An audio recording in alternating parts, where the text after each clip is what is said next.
Trying to have her date here on Took it off. before. He's got international track. It was a John Deere pilot.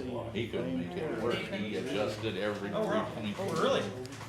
Oh, that clock's off. Excuse me, ladies and gentlemen, our clock is a little bit slow, it appears. Welcome to the Muscatine County Board of Supervisors meeting for Monday, October 6, 2025. First item of business is to review the agenda. Move to approve as presented. Second. We have a motion and a second. All those in favor? Aye. Aye. Opposed? All right. Next up, we're entering into a public hearing on proposed amendments to the Muscatine County zoning ordinance relating to detached accessory dwelling units. Mr. Furness. So as you recall, this conversation arose following the adoption of our provisions for accessory dwelling units, which according to state code must be allowed even in the front yard space of the primary dwelling if the minimum setback is achieved. So we had some discussions about the inconsistencies that would be in our ordinance, because currently we have a prohibition of detached accessory structures in the front yard space of a house. So the zoning commission held a public hearing on this and recommended that we actually repeal that particular prohibition from our zoning ordinance that currently reads, no detached accessory structure is permitted within the limits of a front yard. So to be consistent with where accessory dwelling units could go, we're proposing to repeal that simple prohibition. As I explained in the memo that I sent to you all, subdivisions, any homeowner association that have their own rules and covenants can still restrict sheds or barns or detached garages in the front yard space if they so choose. We are simply looking to no longer prohibit those in the front yard space. They would still be required to meet minimum setbacks for any given zoning district, but they would be allowed to place them in the front yard out in the county. And this is probably the most frequent. Yes, and that's the Issue great point. you We get frequent variance requests for to be allowed to put detached accessory structures in the front yard, which courts have stated that if you're seeing or routinely granting variances, it may suggest something unreasonable about your zoning ordinance. So I think this will clear up a lot of that, because there seems to be a sympathy or a feeling from board of adjustments. They've frequently been granted anyway. So if that's the mindset and approach that we're going to take, the proper avenue to address it would be to just repeal that. And it'll still be restricted on sight lines and setbacks. Setbacks which still really apply. set sight lines. Yeah, for like example, R1 still have to be 50 feet back from the right-of-way line at a minimum. Yeah, I think that's great, because if you're just busy making exceptions to the law, you might as well change the law. Exactly. Yeah, I appreciate that. And as I think you note in your memo, and just want everybody to understand, HOAs and they can still regulate as they always could. Yep. So, okay. All right. Do we have any? Did you receive any public comment? I did not. Okay. Does anyone here among the public wish to comment during this public hearing? I would just like to say. Yeah, please approach the podium and state your name and address, if you would. Hi, my name is Angela Woodhouse, and I believe at your last meeting, we had asked to have a garage in our front yard, which was denied, and this would certainly help us get that passed, so I would appreciate if you guys would consider this proposal. Yeah, I think yours was at least for me, was the straw that broke the camel's back. We didn't want to keep giving exceptions. We wanted to do it the right way. So yeah, I'm confident. I think it will pass, and at least based on my intention, and hope that helps you guys. Thank you. Anyone else? I will say just one other thing that you'll see in the future for these variances, as we spoke, they still have to meet the minimum setbacks, but there was recently a bill that passed last session that lowers the burden for what they call numerical variances, so basically setbacks, from an unnecessary hardship to a practical difficulty. So we'll have two different burdens for variances. Now, one is if it's a use variance, the unnecessary hardship is still the hurdle.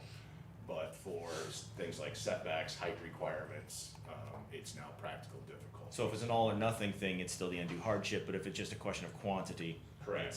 All right. Correct. The great part about the bill, which is unfortunately common with some of the more recent bills is there's no definition for practical hardship. Why would So there be? we found some court cases, we're working on one, but it's intended to be a slightly lower hurdle Yeah. than unnecessary hardship, because you don't have to prove that you've been denied all reasonable expectation of a return on your investment. Sure. So, just an FYI. Okay. I'll make the motion to close the public hearing. We have a motion Second. to close. We have a second by Kurt. This is a roll call vote. Jeff? Aye. Kurt? Aye. Danny? Aye. I vote aye, Scott. Aye. Public hearing is closed. We now move on to discussion of possible action to approve an ordinance amending the Muscatine County zoning ordinance related to the detached accessory dwelling units on the first of 3 readings. I'll move the approval. We have a motion. I'll second. We have a second. This is a roll call vote. Jeff? Aye. Scott? Aye. I vote aye. Danny? Aye. And Kurt? Aye. Motion passes. Approved on the first of 3 readings. Thank you very much. Item 4 is items with Muscatine County Historic Preservation Commissioner Lynn Pruitt. A is discussion and possible action to approve placement of signage at various locations identified in the survey of the historic fruit and vegetable industry in Muscatine County. Good morning, Lynn. Morning, Nathan. Yes, we, Historic Preservation Commission finished the survey of historic fruit and vegetable industry in Muscatine County.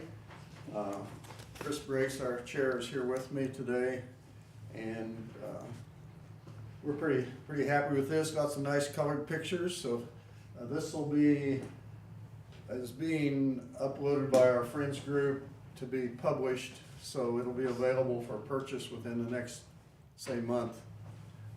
We do have a few copies available. What's that going to set members of the public back if they want to get a copy? What's it gonna cost? Yeah. Don't know yet. My guess is around $40, Okay. 30, 40, somewhere in there, based on what we've done in the past.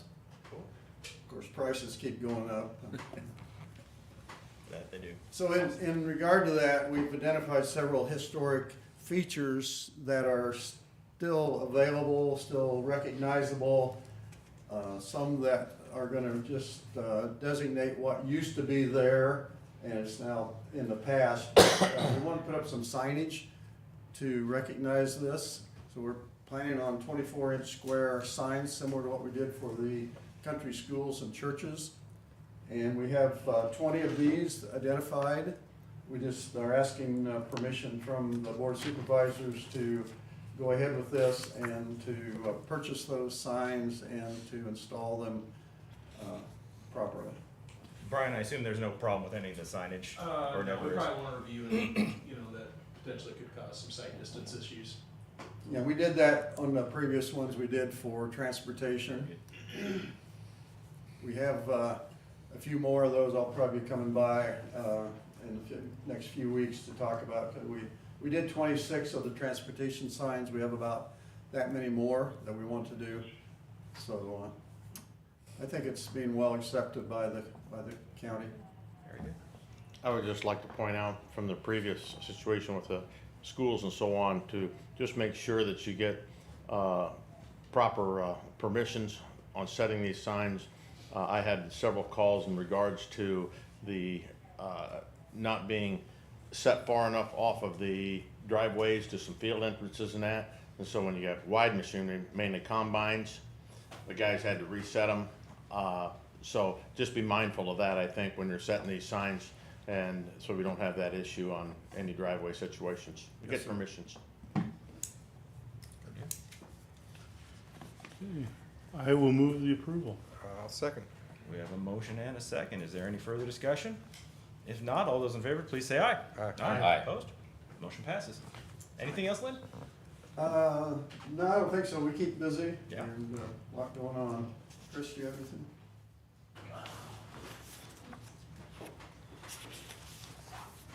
Just a couple quick comments. One, thank you to the board for your support. And two, the commission members before me, I've been on the board about a year now, but the members that came before me have really set a good solid foundation. That's probably why Marine Corps has it. And it's given us the opportunity to do what we're doing, and I would say thank you to them, and thank you to the board. Thank you. Thank you. Appreciate your guys' hard work in this and all the things that you undertake. Thanks. Item number 5 is items with County Engineer Brian Harshowski. Item A is a bid letting for project LMO 77370, a twin 12 by 9 by 88 foot RCB culvert on 180th Street near the north corner of Section 17, Township 77 North, Range 1 East. Possible action to accept said bid or bids. Or I guess bid, yeah. Good morning. Yes, this is for a box culvert, 180th Street. It's really where 180th Street and Pleasant Prairie meet.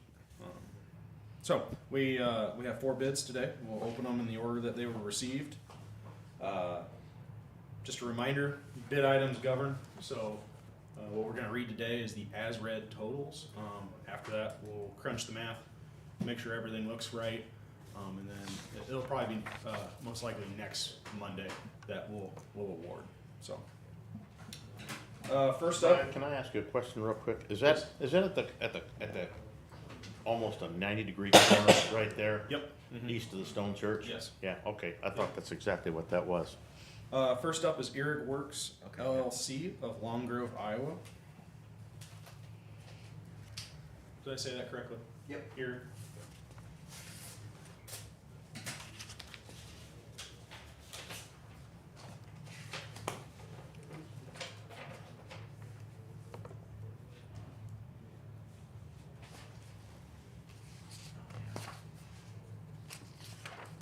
We have an Iowa DOT bid bond.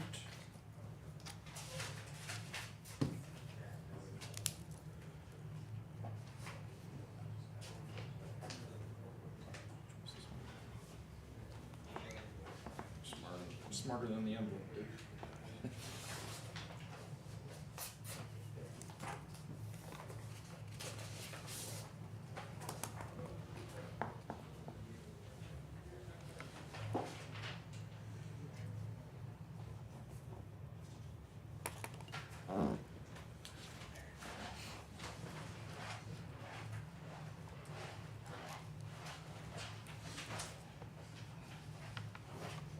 For Irrig Works LLC, we have an as-read total of $625,166.49. 625,166.49.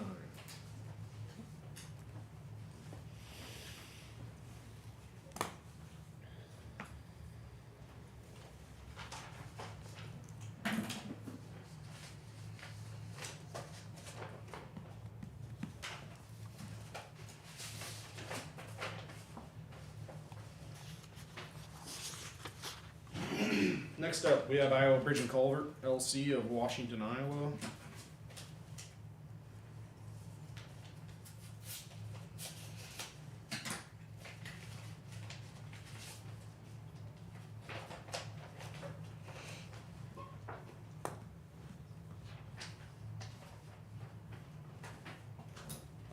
We have an Iowa DOT bid bond.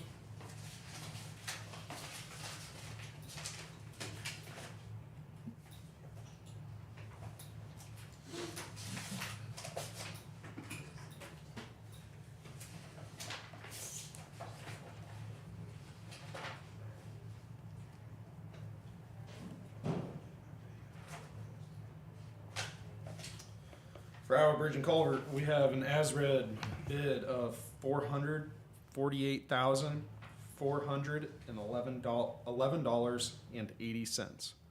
448,411.80. 448? 448. Got it, thank you.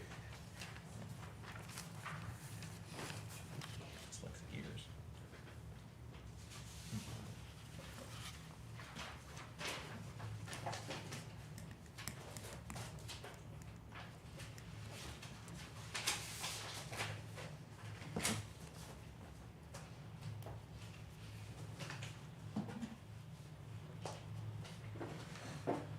Next up, excuse me, is Triple B Construction of Wilton, Iowa.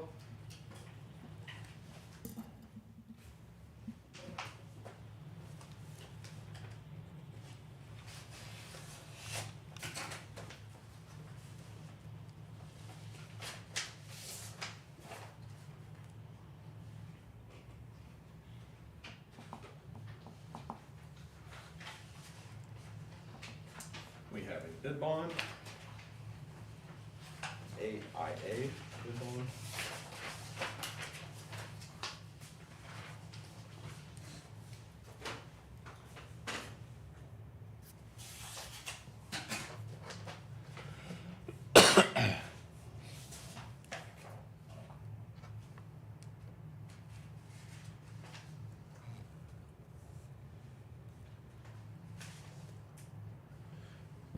For Triple B Construction, we have an as-read bid of $586,670.30. 586,670.30.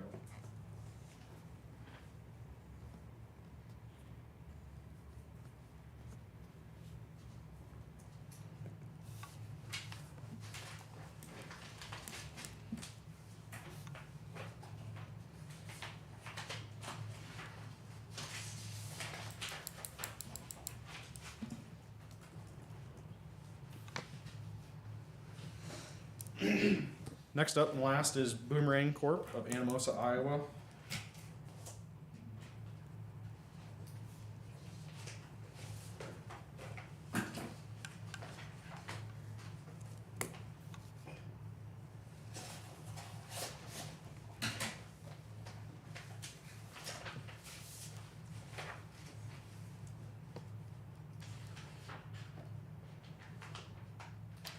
Have a bid bond.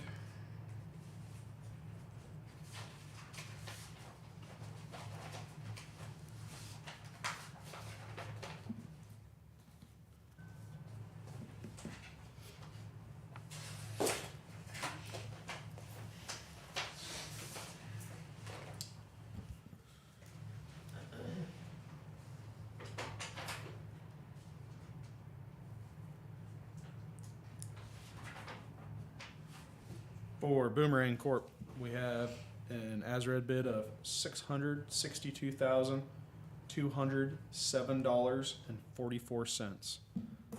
662,207.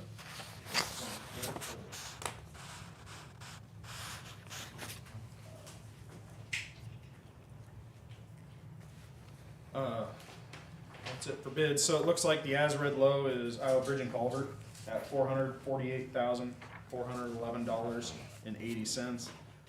Again, we'll crunch these numbers just to make sure everything is complete. All the bidders, thank you. Either later today or tomorrow, bid tabs will get sent out, and we thank you guys for bidding. 4 bids on a cast in place box culvert is really good. Very pleased with the number of bids that we received. So, thank you, everyone. Thank you all. Probably won't give you a chance to crunch those numbers, and I doubt we'll award today. that's fine. That's fine. We'll move on to item number 6, which is discussion of possible action to approve resolution 1006-2501, naming depositories with County Treasurer Amy Zybert. Amy, got anything to tell us on this? Not really, we're just increasing the CBI limit, this time of year with our balances high, before we apportion the money out, just gives us a little more room. All right. I'd move. We got a motion. I'll by second. Danny and a second by Jeff. This is, any further discussion? Now, this is a roll call vote. Danny? All right. Jeff? Aye. Scott? Aye. I vote aye. Kurt? Aye. All right, motion passes. Thank you, man. Moving on to item 7, we have discussion and possible action to accept several reports. 7A is County Auditor's Report of Fees Collected for quarter ending September 30th, 2025, in the amount of $2,135. So moved. Second. Did you get that, Debbie? They did. Got a motion and a second. Any discussion? All those in favor, please signify by saying aye. Aye. Opposed? Motion passes. Next up, County Treasurer's Report of Fees Collected for the same quarter. Amount of $666,093.48. So moved. Second. We got a motion and a second. Any discussion? All those in favor? Aye. Aye. Opposed? Motion passes. 7C is a County Recorder's Report of Fees Collected for the same quarter in the amount of $72,217.14. So moved. Second. We got a motion and a second. All those in favor, please say aye. Aye. Opposed? Motion passes. And last but not least, we have the County Sheriff's Office report of fees for the same quarter in the amount of $19,418.64. Second. Got a motion and many seconds. Any discussion? All those in favor, please say aye. Aye. Opposed? All right, motion passes. Moving right on to item 8, discussion and possible action to approve the minutes of the September 29th, 2025 regular meeting. So moved. Second. Okay, we have a motion and a second. Any discussion? All those in favor, please say aye. Aye. Aye. Opposed? All right, motion passes. Correspondence, Scott, let's start with you. I just had one conversation in regards to an individual looking at a question of a new home build from an existing home that's already there, and I've discussed that with Eric already, so that's the only thing that I really had. Jeff? Nothing to note. I did have a phone call with Mr. Merlin Bartz last week, and just wanting to share some more information about Invenergy, and that's all I had. Sure. No, nothing. How about committees? No. On the 29th, Mississippi Valley Workforce Development CEO meeting. That was it. How's funding on that going, Danny? The consolidation, everything running okay? Yeah, what this was for was putting the new bylaws together for the new group,